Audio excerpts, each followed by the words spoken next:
وہ مشہور قصہ ہے جو عثمان رضی اللہ عنہ کا تاریخ کی کتابوں میں آتا ہے. ایک مرتبہ کوئی ضرورت مند ان کے دروازے پر پہنچا، ابھی تو باہر ہی تھا، اور اندر امیر المومنین اپنے گھر والوں سے کچھ بات میں یعنی نقد کر رہے ہیں کہ تم نے اتنا تیل کیوں زیادہ جلایا.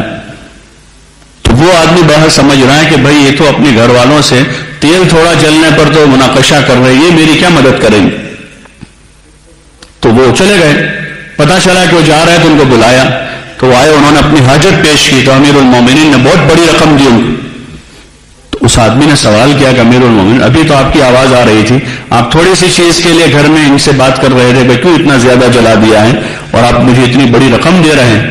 تو امیر المومنین نے فرمایا کہ بھائی جو میرے گھر والے استعمال کر رہے ہیں اس کا تو ہم کو قیامت میں حساب دینے کا ہے، اور جو میں آپ کو دے رہا ہوں اس کا مجھے اجر لینے کا ہے. تو مال کا پتہ کہاں چل رہا ہے؟ خرچ کرنے سے کہ مالدار ہیں، مکان سے نہیں. ہماری معاشرت میں گھر دیکھ کے پتہ چلا بہت مالدار، بہت موٹو بنگلو سن. گاڑی دیکھ کے پتہ چلتا ہے کہ یہ تو لانڈ کروزر ہے اور یہ BMW ہے. تو یہ ہمارا معیار نہیں مسلمانوں کا. ہمارا معیار مالدار ہونے کا یہ ہے کہ ہم اپنا مال راہ خدا میں اور دین کے تقاضوں پر خرچ کر کے بتائیں گے کہ اللہ نے ہمیں دیا ہے. اور مکان بقدر ضرورت ہوگا، گھر کی معاشرت ہماری بقدر ضرورت ہوگی، کھانا پینا ہمارا بقدر ضرورت ہوگا. ورنہ یہ چاہتیں ایسی ہیں کہ آپ 1000 چاہتیں پوری کر لو، دوسری 2000 چاہتیں تیار بیٹھی ہیں. آپ دوسری 2000 پوری کرو، اس کے بعد دوسری 4000 چاہتیں تیار ہیں. موت آ جائے گی، چاہتیں پوری نہیں ہوگی. مشہور مقولہ ہے نا، بے چاہتیں بادشاہوں کی بھی پوری نہیں ہوئی اور ضرورتیں فقیروں کی بھی نہیں اٹکی ہیں. چاہتیں بادشاہوں کی پوری نہیں ہوئی، انہوں نے ملک فتح کر لیے لیکن اگلے ملک کی فتح کرنے کی چاہت پیدا ہو گئی. اور فقیر کی بھی ضرورت نہیں اٹکتی، جس کے پاس 4 آنا بھی نہیں ہے وہ بھی شام کو پیٹ بھر کے سوتا ہے. یہ فضول خرچی اور اسراف جو ہیں وہ زبردست بھاری نقصان کی چیز ہے. راہ خدا میں اس کی مشق ہے کہ آدمی اپنے گھر میں اس کا لیول اونچا ہے، اس لیول سے نیچے آ کر عام دسترخوان پر 10-12 آدمیوں کے درمیان جو کھانا پکائیں وہی کھانا اللہ کے نام لے کر کھا لیں. اور اسی طرح جہاں ہم ساتھی سوئے ہیں خود مسجد کے کسی کونے میں پڑ جاویں. جو استنجا خانہ اور لوگ استعمال کر رہے ہیں وہی استعمال کر لیں. تو ایک ضرورت پوری کرنے کی آسان شکل ہے، آدمی کی حاجتیں آسان ہو جائے گی.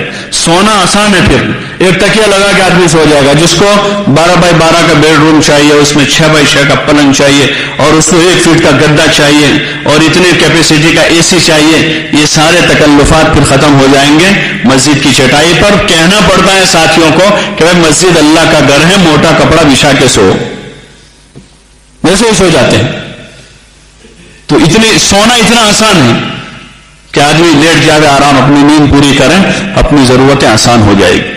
اور وہی اصل طریقہ ہے کہ آدمی اپنی زندگی کو آسان بناوے. حضور علیہ السلام نے اپنی زندگی کو آسان بنایا تھا، تکلفات نہیں تھے. صحابہ نے زندگی کو آسان بنایا. ان کی زندگی کو ابن مسعود نے بیان کیا، ان کی ایک صفت بیان کی، اقلہم تکلفاً، کہ ان کی زندگیوں میں تکلفات نہیں ہیں. وقت پر ملا کھا لیا، جہاں جگہ ملی سو گئے، جہاں جگہ ملی بیٹھ گئے. ہم کو ایسی کرسی چاہیے، ایسا پلنگ چاہیے، ایسی گاڑی چاہیے، ایسی سواری چاہیے.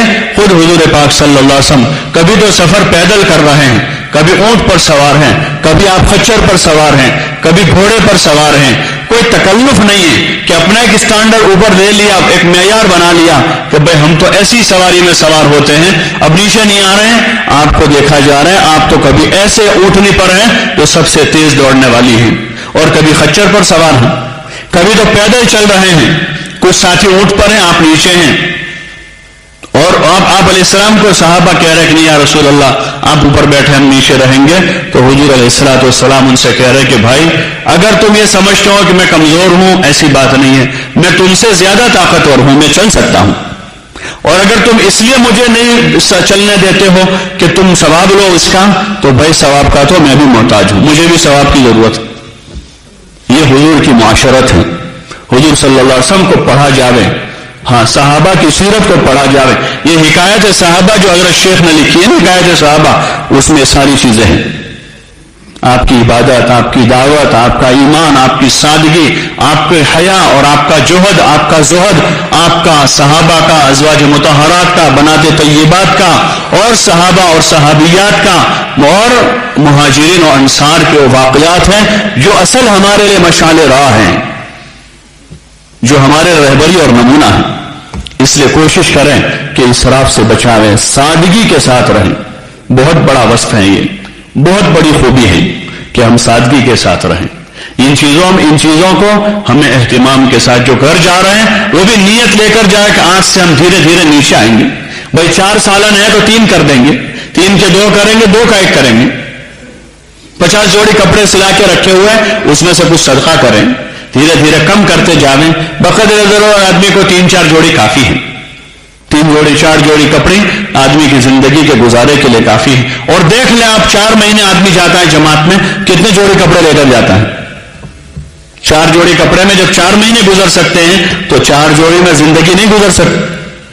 جماعت جاتی ہے پوری تو 12 آدمی 15 آدمی ہوتے ہیں، 12-15 آدمیوں کا جو تام سیٹ ہوتا ہے، 2 پتیلے ہیں، 4-5 پلیٹیں ہیں، 10-12 پیالے ہیں، 8-10 گلاس ہیں، ایک ہی تھیلی میں پورا تام سیٹ آ جاتا ہے۔ اور 12 آدمی 4 مہینے ناشتہ کرتے ہیں، کھانا کھاتے ہیں، شام کا کھانا کھاتے ہیں، اور یہاں گھر میں 2 میاں بیوی اور 2 بچے ہیں، اور کتنا بڑا کچن ہوتا ہے۔ تو زندگی کو کے گزارے کے لیے تام سیٹ کی تھیلی کافی ہے کہ زندگی اس سے گزر سکتی۔ 4 مہینے جماعت پکا کر صبح شام کھاتی ہے، اسی میں جب گزارا ہو سکتا ہے تو پھر گھر آ کر 2 میاں بیوی اور 2 بچوں کے بیچ میں وہ سامان تو 3 یعنی اس سے 3 گنا زیادہ لوگوں کے لیے جب کافی تھا، وہ 12 کے لیے، تو گھر کے 4 کے لیے کافی کیوں نہیں ہو سکتا؟ لیکن ہم نے جو مزاج جماعت میں جا کر سب نے بنایا کہ نہیں بھائی ہمیں اتنے پر گزارا کر لینا ہے، تو اس تام سیٹ پر گزارا ہو جاتا ہے۔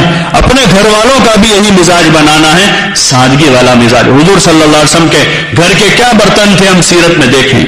حضور علیہ السلام کی لاڈلی بیٹی حضرت سیدہ فاطمہ رضی اللہ عنہا، جو جنت کی عورتوں کی سردار ہیں اور حضور علیہ السلام کی لاڈلی بیٹی ہیں، جن کے بارے میں حضور علیہ السلام نے فرمایا کہ فاطمہ میرے جگر کا ٹکڑا ہے، جس نے ان کو تکلیف پہنچائی اس نے مجھے تکلیف پہنچائی۔ وہ حضرت فاطمہ رضی اللہ عنہ کے نکاح کے موقع پر حضرت علی رضی اللہ عنہ چونکہ آپ کے یہاں بیٹے کی طرح رہے تھے، آپ کے پاس ہی رہے، وہیں پلے بڑے ہیں، اور ان کے کوئی اور دیگر رشتے دار تو تھے نہیں مدینے میں، جو کچھ تھا آپ ہی تھے ان کے لیے، تو ان کو حضور علیہ السلام نے تھوڑا سا انتظام کر دیا، چکی دی اور بستر دیا اور تکیہ دیا اور 2-4 معمولی سے برتن دیے ہیں۔ وہ ہیں کہ یہ گزارے کی زندگی ہے، یہ زندگی، یہ مبارک زندگی حضور علیہ السلام نے سکھائی ہے۔ اس زندگی پر اگر ہم آئیں گے تو پھر 5 وقت کی نماز دھیان سے تکبیر اولیٰ کے ساتھ پڑھنا آسان ہے، پھر رمضان میں روزے مزے لے لے کے روزے رکھنا آسان ہے، پھر اپنے ماں باپ کی خدمت، پڑوسیوں کے ساتھ حسن سلوک اور رشتہ داروں کے ساتھ صلہ رحمی اور مخلوق خدا کی ہمدردی اور خیرخواہی میں ہر سال 4-4 مہینے دنیا کے ملکوں میں جا کر وقت لگانا پھر آسان ہو جائے گی۔